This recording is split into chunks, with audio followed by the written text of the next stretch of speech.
What is up, everybody? I'd like to welcome each and every one of you back to a new One Punch Man the Strongest LSSR Keepsake review. Today, we're going to be looking at a few keepsakes that are going to come out in the next few patches. So, let's have a look, shall we? First things first, we have our boy, our boy, our big boy, Garo, coming out in mid-March, which is scheduled to come out next week actually, or sometime later this week.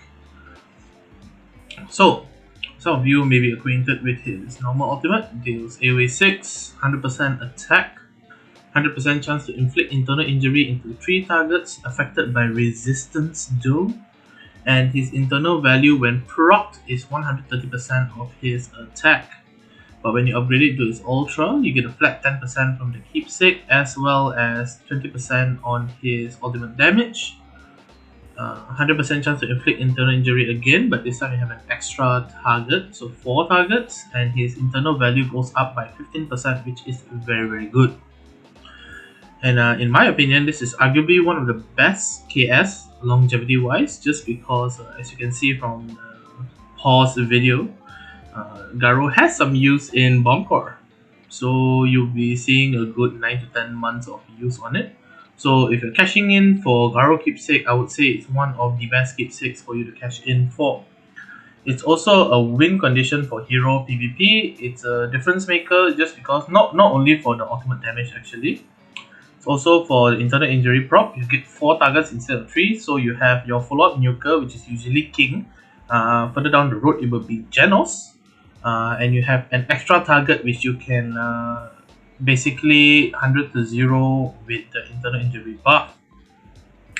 And this keepsake, in my opinion, the flat stat boost plus the internal buffs make it really broken. If one of these aspects were not present, I would say this keepsake would be quite down to mediocre tier, I would say. So let's have a look at what it looks like. So there's a red and green tint, and some rocks. So aesthetic wise, I wouldn't say this keepsake is up there. I would say it was low tier. It's not really that nice, to be honest. It's quite ugly. Okay. And next is Floreshi Fresh. So our boy Flashy Flash will come out in mid-April. So he attacks a row, dealing 140% attack, 70% chance to shatter for 2 rounds. Shatter enemies take 30% more damage, and then his Self Tenacity, it scales with enemies outsped up to a cap of 42%. That's when you outspeed 6 enemies. When it's up to his Ultra though, his attack value goes up by 30%, chance to shatter goes up by 10%, shatter received damage goes up by 5%, which is very small, and the tenacity value goes up by a whopping 18% up to 60%, which is pretty sick in my opinion. I would say Flashy Keepsake is mostly just for aesthetics. It's very pretty, it's very nice to see, but I don't think that the benefits you gain from it is that good. And also Flashy itself is a character which is kind of flawed, because his abilities scale with both attack and HP, but you cannot build him with attack and HP because you need attack and speed. So it's very counterproductive. And although it increases his survivability against a Garo with a keepsake, you just get chopped to hell anyway. And then it only really has the highest value with Flashy Flash mains. But give me a second, just look at this ultimate. Wow guys, it's so crisp, it's so clean, my goodness. God damn, that's one of the most beautiful Ultra Ultimates I've seen in the game. Next is our boy, the big boy of Monster Tournament, Gokatsu. So his normal ultimate, he attacks 6 enemies, dealing 180% damage, heals himself for 20% of max HP. Which is okay. So it allows him to basically versatile his damage and tank builds. Plus you get to heal more if you go for tank, because 20% of your max HP will be quite a lot, and then you do a ridiculous amount of damage. With his Ultra, your damage goes up to 210%, which is quite good for an AoE attack. It's almost around the same damage as Boros, with no Esper stacks, if I'm not mistaken, and heals himself for 30% max HP, which is very good for the tank build. And then in my analysis, it's a must-have for competitive monster players, especially if you're struggling with your Gokatsu to hit enemies to death. And it also allows him to bust through the Garo HP buffer, which you will see in the image here. You have 2 lines of HP, so it allows you to basically nuke quite a bit of the enemy. And it also breaks way for P5 Gokatsu if that is your goal. Because P5 Gokatsu with his passive is almost near unkillable. And clearing the field equals aesthetic because it just looks nice, okay? I'm sorry guys, but smokes and rocks, sometimes they do look nice. It doesn't work with Garo, but let's see with Gokatsu. Let's see whether you agree with me. It's like, god damn, he just wipes the field, guys. And then if you can see, just for a split second, I'll try to pause it right there. There, for a split second only, you can see Mazakat's HP, so it basically drops all the way to near 0. So essentially, it's removing one target from the field, which is very good because it allows RMG free reign. If you have to choose between Gokatsu and RMG, I still recommend RMG, but if you can get both is the answer.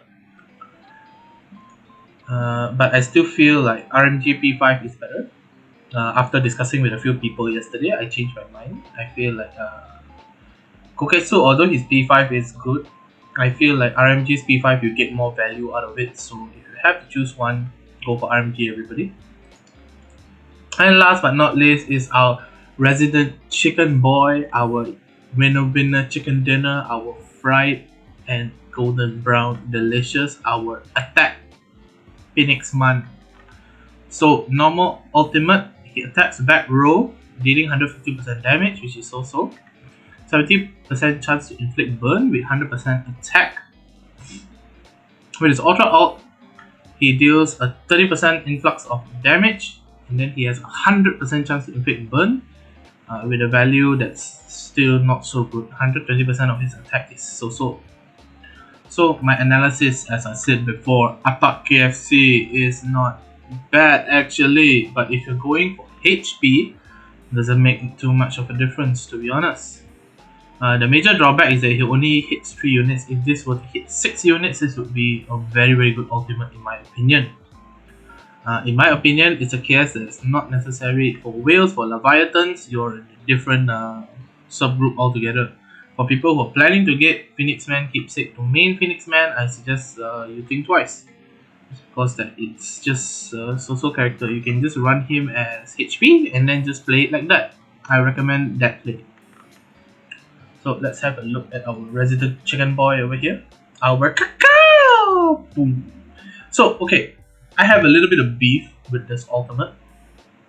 Just because that, okay, if you look at the video, right, the hitbox actually looks like he hits the front row because it's so big, right? I don't want you guys to get confused. It actually only hits the back row. So do pay attention to this. It's not like you get his ultra ultimate, you get a range buffer or anything where he starts hitting 6 targets. And that's it for this LSSR keepsake review, everybody. I tried to keep it as entertaining and as short as possible. Sorry if you guys didn't enjoy the random memes and jokes in between. Just trying to make this slightly boring content a little bit less boring. Now, if you guys do enjoy it, please drop it down in the comments. Let me know if you guys like it or not. Once again, I'd like to thank everybody for tuning in. Thank you so much for the 500 subscribers. We have a next giveaway and the goal is 1000 subscribers. It's not capped by time, so once we hit 1k subscribers, I'll be giving away a lot of prizes. If you guys want to know about this, I'll be streaming on Saturday, I hope. My health is taking a little bit of a sidetrack right now, so I'm just recovering a little bit. So once I'm back on my feet, I'll announce everything officially. Till we meet again, everybody, I'd like to thank you so much for tuning in. Peace.